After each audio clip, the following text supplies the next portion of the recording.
چطور با مترونوم بزنیم؟ خب مترونوم رو تنظیم میکنیم روی 2 ضربی و سرعت 75 و گفتیم که مترونوم ضربه اصلی رو به ما میده.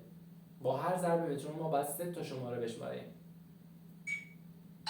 در واقع مترونوم داره میگه 1 2 1 2 و ما هر قسمت رو هر ضربه اگه به 3 قسمت تقسیم بکنیم میشه 1 و 2 و 1 و 2 و که بهتره بگیم برای که راحت‌تر باشیم تو شمردن بگیم 1 2 3 4 5 6 1 2 3 4 5 6 1 2 3 4 5 6 1 2 3 4 5 6 1 2 3 4 5 6 1 2 3 4 5 6 1 2 3 4 5 6 1 2 3 4 5 6.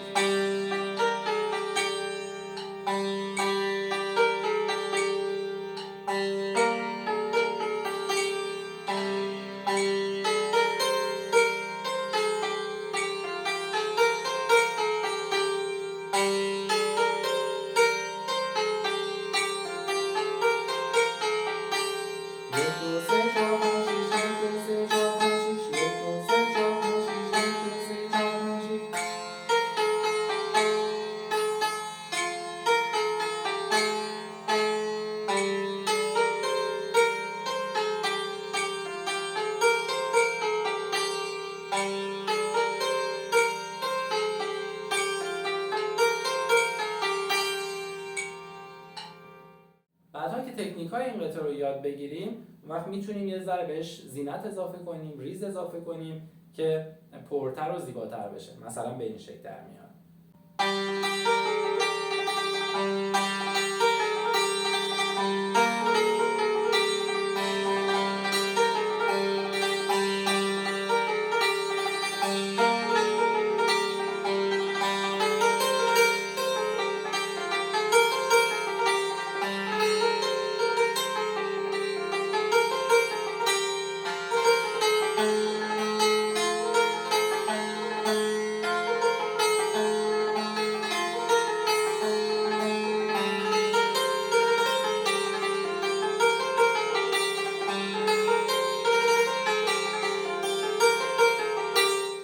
امیدوارم که این ویدیو مورد توجهتون قرار گرفته باشه.